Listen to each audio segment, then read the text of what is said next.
Let's go over to page 51 for just a moment. First paragraph. It says, this world of ours has made more material progress in the last century than all the millenniums which went before. Almost everyone knows the reasons. Students of ancient history tell us that the intellect of men in those days was equal to the best of today. Yet in ancient times, material progress was painfully slow. The spirit of modern scientific inquiry, research, and invention was almost unknown. In the realm of the material, men's minds were fettered by superstition, tradition, and all sorts of fixed ideas.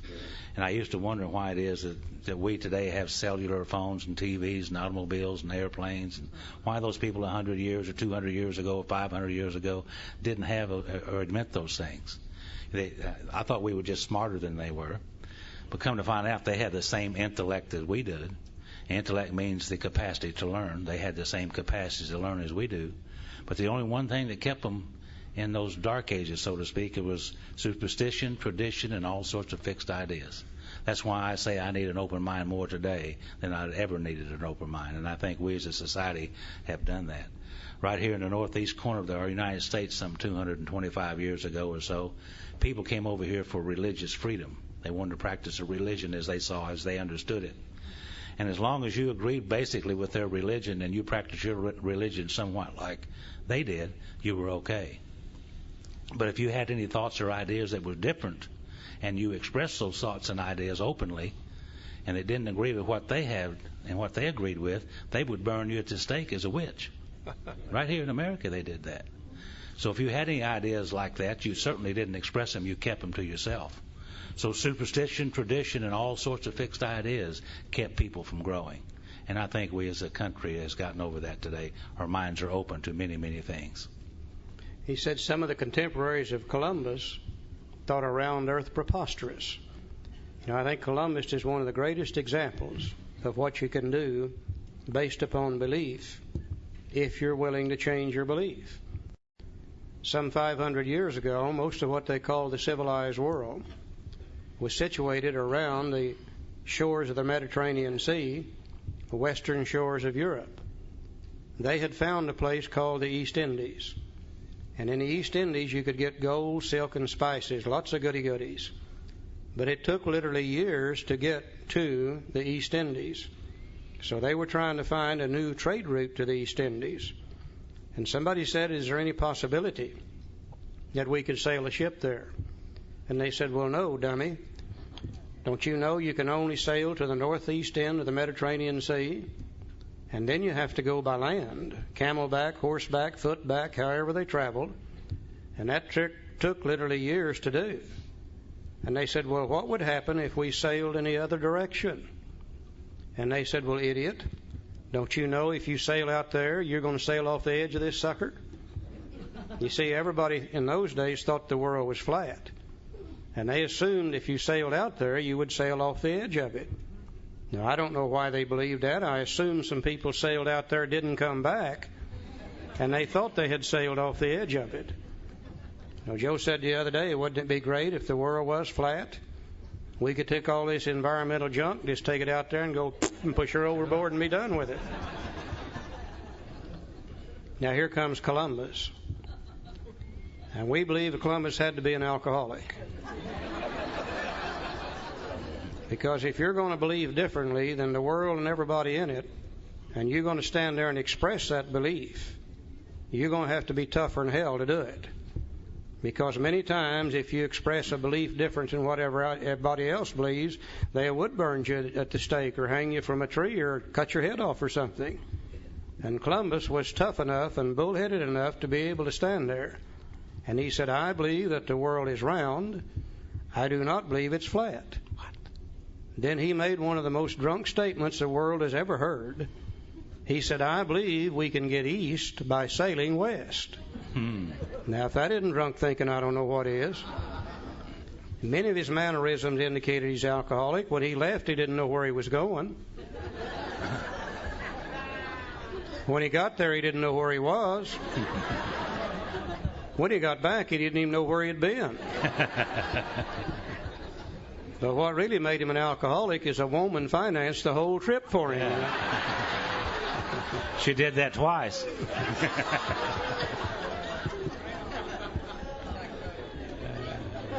Columbus followed a little formula. You want to write down these key words in this formula. He followed a little formula that the world has always known. That if you want to change anything at all, there are certain things that have to take place. And the first thing you have to do in order to change anything is to be willing to do so. Circumstances are what make us willing. Trying to find the new trade route to the East Indies is what made him willing to change. The second thing you have to do to change anything is to believe you can do so.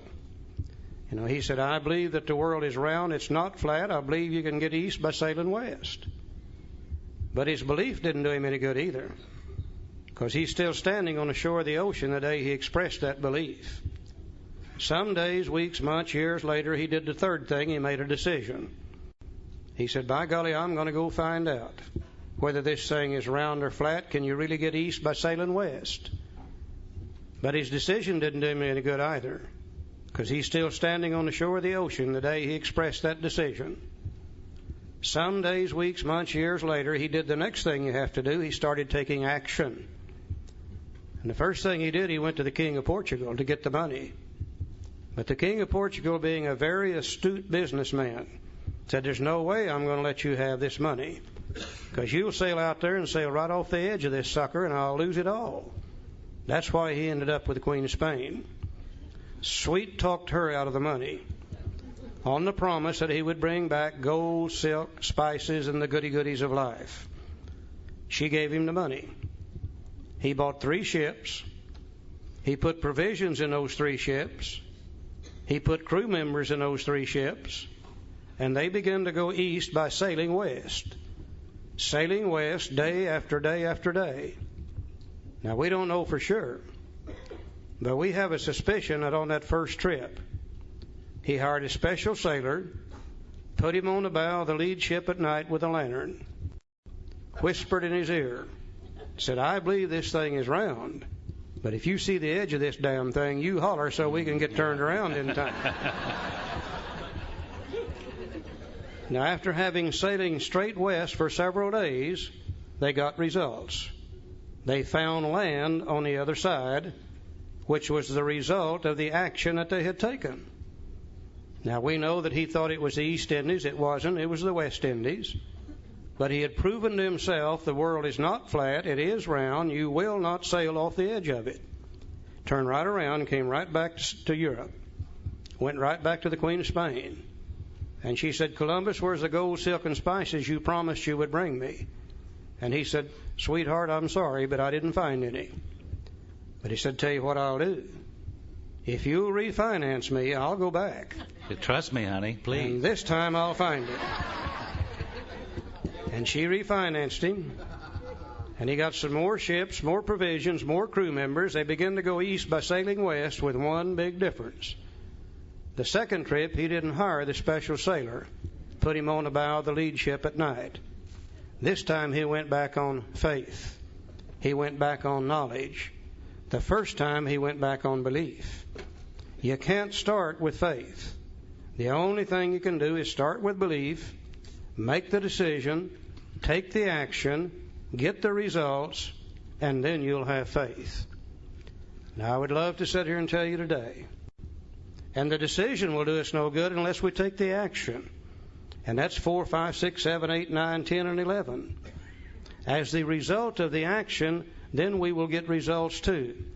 Having had a spiritual awakening as the result of these steps, we now have faith, we now have knowledge, we no longer believe. You see, I don't believe today that God will restore me to sanity. I know that He will because He has done so.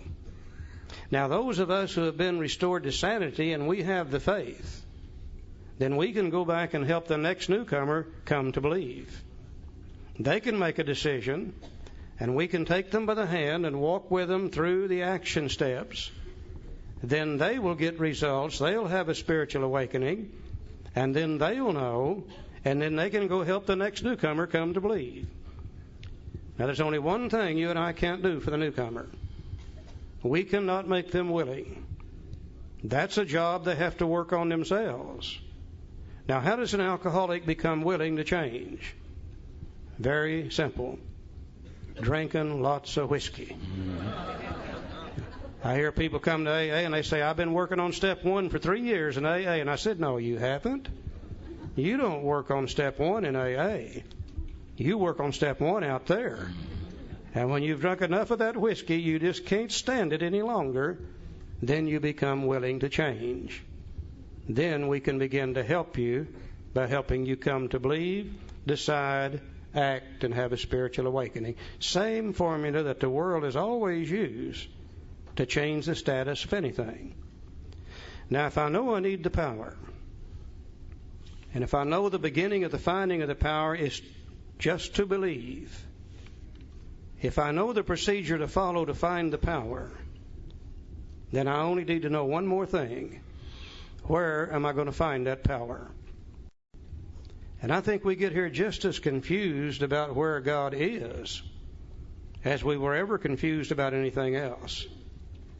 As a kid growing up, somewhere I got a picture in my mind. Now, I don't know whether I dreamed it or saw it. But in my mind, when I was thinking about God, He was a tall, elderly gentleman, stood on a cloud up in the sky, long flowing white robes on, long white hair, golden halo around his head, and sun rays shooting out of that halo, and a big stick in his right hand. Now, I don't know whether I saw that or whether I dreamed it, but one of the reasons I thought God was there is because every time the minister talked about God, he always pointed up there, so I knew he had to be up there somewhere. But then what really confused me, I noticed every time the minister wanted to talk to God, he always looked down here. He points up. Hell, no wonder we get confused as kids about where God is. And I looked and I looked and I looked and I looked, and I never could find God because I never did know where He was. And it took the big book Alcoholics Anonymous to tell me just exactly where I'm going to find Him. Page 55. You know, many years ago I was working for, not working, but I was involved in a halfway house in Tulsa, and I was heavily involved, and there was this young man there who'd asked me to be his sponsor, and he said, well, what do you think I ought to do? I said, well, it'd be probably a good idea if you had a job, you know, to start somewhere here. And he said, well, easy for you to say, I don't have any car, and I can't get back and forth with no money. Can't even ride the bus. And I said, well, I'll take you around and help you find a job. And if you find a job, I'll take you back and forth till you can get a couple of paychecks, and then you can buy a car or do whatever you need to do. He said, fine. So I'm taking him back and forth to work. And one morning he told me a story that really helped me a lot. And he said, and this is the way the story goes. He said there was 3 wise men of the East, he said, and they took from man the crown of life, the thing that would make us the happiest, and took it away from him. And they said, well, now we took it away from him, what are we going to do with it? I said, well, one of the guys said, I'll tell you what we'll do. We'll take it to the highest crevice on the face of the earth and the highest mountain, and we'll hide it up there, and he'll never be able to find it. The other 2 said, yeah, but you know how they are. They'll hunt and they'll search and they'll eventually find it. The third one said, I'll tell you what, we'll take it to the deepest crevice of the deepest ocean and hide it there, and they'll never think about looking for it there. But he said, yeah, but you know how they are. They'll hunt and they'll search and they'll eventually find it. The third one said, I'll tell you what we'll do. We'll hide it within himself, and he'll never think about looking for it there. Page 55, first paragraph. Said, actually, we were fooling ourselves. For deep down in every man, woman, and child is the fundamental idea of God. It may be obscured by calamity, by pomp, by worship of other things, but in some form or other it is there. For faith in a power greater than ourselves and miraculous demonstrations of the power in human lives are facts as old as man himself. We finally saw that faith in some kind of a God was a part of our makeup, just as much as the feeling we have for a friend. Sometimes we had to search fearlessly, but He was there. He was as much a fact as we were. We found the great reality deep down within us. In the last analysis, it's only there that He may be found. It was so with us. So we can only clear the ground a bit. If our testimony helps sweep away prejudice, enables you to think honestly, encourages you to search diligently within yourself, then if you wish, you can join us on the broad highway. Now, with this attitude, you cannot fail. The consciousness of your belief is sure to come to you. A God of your own understanding is sure to come to you with an open mind. You know, it seems as though all human beings are born with some basic knowledge deep down inside themselves, probably lying at a subconscious level. And that basic knowledge seems to be able to tell us what we should do and what we shouldn't do. It seems to be able to tell us how we should live and how we shouldn't live. And I'm sure a lot of people would like to refer to that as just plain old common sense. I think others might want to call it innate intelligence. Some might want to call it the conscience, and others might want to call it the soul. And I don't think it really makes any difference what we call it, as long as we recognize the fact that it's there. And if you're anything like I am, as far back as I can remember, I've always been aware of that knowledge. There used to be times I would be getting ready to do something, and some voice somewhere from within inside me would say, "Charlie, I don't believe you ought to be doing this." And I wouldn't pay a bit of attention to it. I'd go right ahead and do it, and I'd just get in one hell of a mess. And that same little voice would say, "See, I told you not to do it in the first place." Now, if that's true, and if that's God, then what that means to me today, if God dwells within me, then I've got my own personal God. I don't worry anymore about whether He's the God of the Baptist church or not. I don't worry whether He's the God of the Catholic Church, the Hebrew religion, or anybody else's God. If He dwells within me, then He's my own personal God, and He and I can come together in very simple, very understandable terms. This is one of the greatest pieces of information that I have ever learned, is that I can have my own God, and He dwells within me, and my knowledge comes from Him, and through Him I'll be able to find that power. Now then, am I ready to make a decision? You betcha. When He was a God of justice, when He was hellfire and brimstone, I wasn't ready to make that decision.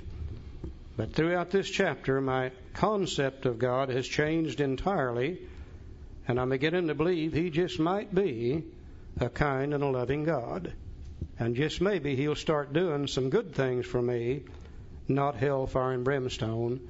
And now I'm ready to make a decision. And I don't think it's by accident that the very next chapter is entitled How It Works.